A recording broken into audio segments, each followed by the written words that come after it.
I live in San Jose, and we have about an average crime rate for a big city. My brother's pizzeria got held up by an armed robber, twice. A gunman accosted a man at the ATM I use nearly every week. And another shot my friend in his jewelry store. Thankfully, he'll be okay.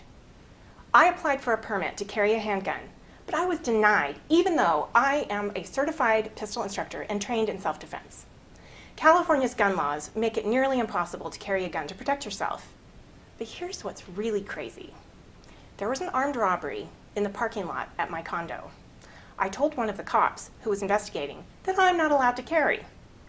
He suggested that I should take the chance of getting caught carrying because the first offense is only a misdemeanor, and that's better than being defenseless. Imagine that. Law enforcers advising us to break laws because they know those laws are wrong. They can't be at every crime. Usually by the time they get there, the damage is done and the criminal is long gone. We must immediately repeal the state's anti-gun laws, laws which deny us our right to protect ourselves against violent criminals, so we have a fighting chance. Why should we be the victims?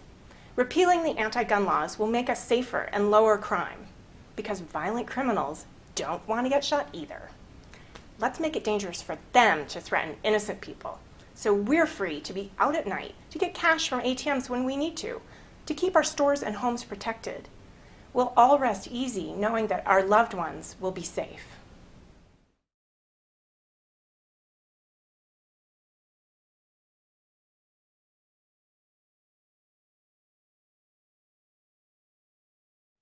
Government rules and regulation control almost every part of our daily lives. They dictate how farmers must grow your food, how salons should braid your hair, what medicine we can use, and even what toilets we can buy.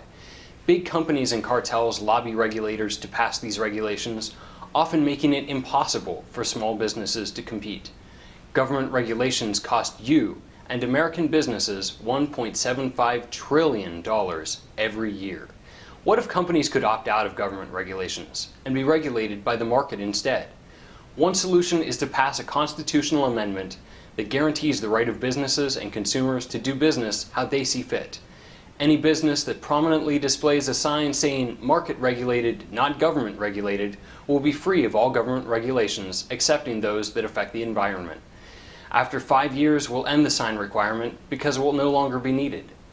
Opening up competition and consumer choice will save the average American family $7,000 to $10,000 a year in lower-priced goods and services. And the quality of products and services will be higher because market regulation will force vendors to compete for better safety, higher quality, and better service. This will create more jobs, consumers will have more choice, and best of all, things will cost you less.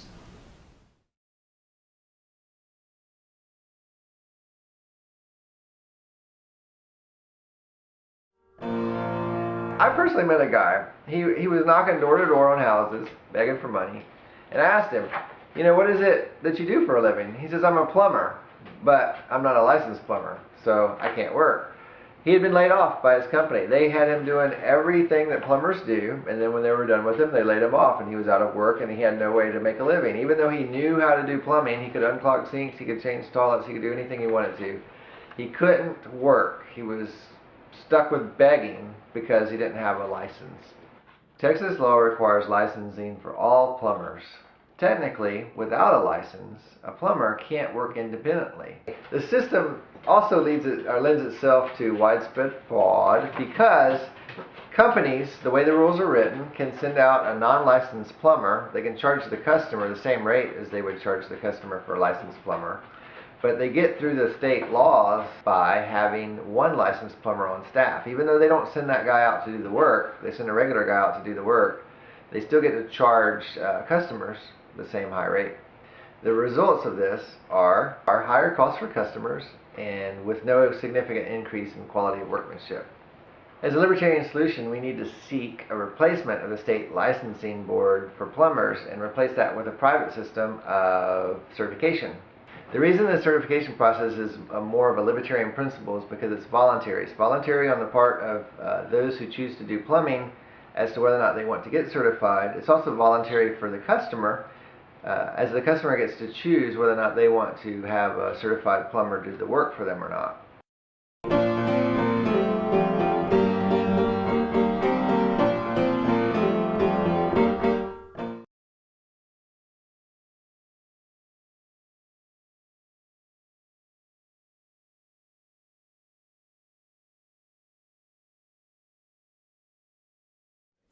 You can waste time, you can waste money, you can waste energy, you can certainly waste water. But the only way you can waste your vote is by voting for someone that you don't really believe in. Don't listen to people who tell you that voting for someone other than a Democrat or Republican is wasting your vote. If you don't want what they're offering, don't vote for them. Vote your conscience. Vote Libertarian.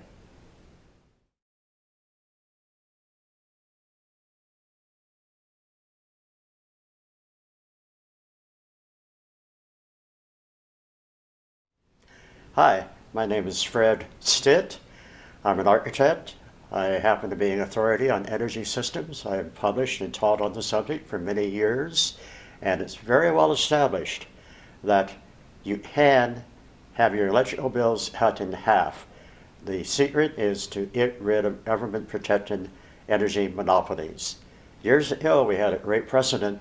The civil aviation was government protected. The airlines charged the same fees for the same crappy service. We had 3 TV networks with the same crappy programs.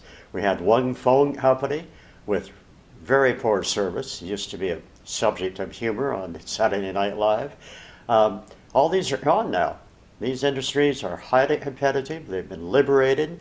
Prices are lower. Services are better. Far more variety. And the same thing can happen with the electrical industry, distribution and generation industries. They can easily be deregulated, privatized, make it legal to compete.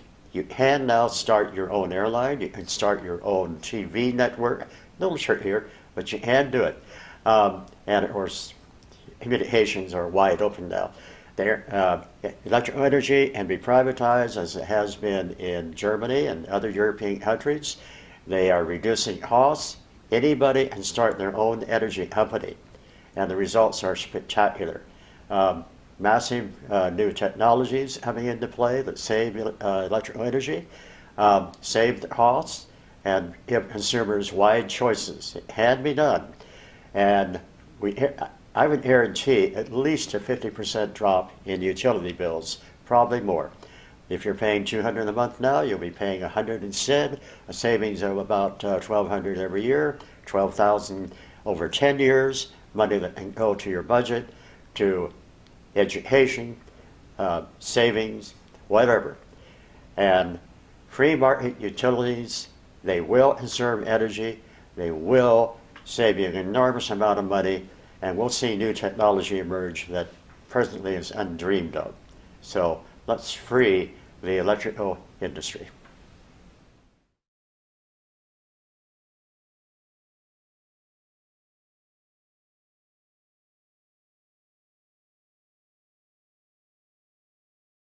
The state of Utah imposes an arbitrary cap on the number of restaurants that are allowed to serve alcohol, defying and denying the wants and needs of local communities.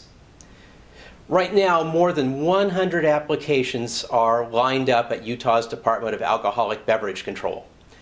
The DABC cannot issue those licenses because they are out of them, and they can issue one only when another license holder gives theirs up. Now that, of course, only occurs when an existing restaurant closes. New businesses should not have to wait for the failure of another business before being allowed to open.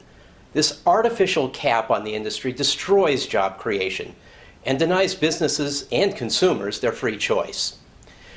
When elected to the State House of Representatives, I will submit a bill to remove this unnecessary regulation, so communities are free to make their own choices. Many communities would welcome new restaurant and bar establishments, and of course the jobs they bring. With this change, new businesses will be able to open in Utah, creating in the next 5 years over 10,000 permanent new jobs, ranging from wait staff all the way to restaurant owners. These jobs will all be 100% funded and operated by the private sector without spending a single taxpayer dollar. In addition, new restaurant buildings and remodeling of existing buildings will generate hundreds of millions of dollars worth of new construction jobs. We'll eliminate unnecessary bureaucracy, cut total government spending, and that will help keep everyone's taxes down. More good quality restaurants will also promote tourism, which will increase and create even more jobs in the state. It's time for Utah to let go of outdated prohibition and useless regulation and allow the people and communities of Utah that desperately need jobs to take control of their future.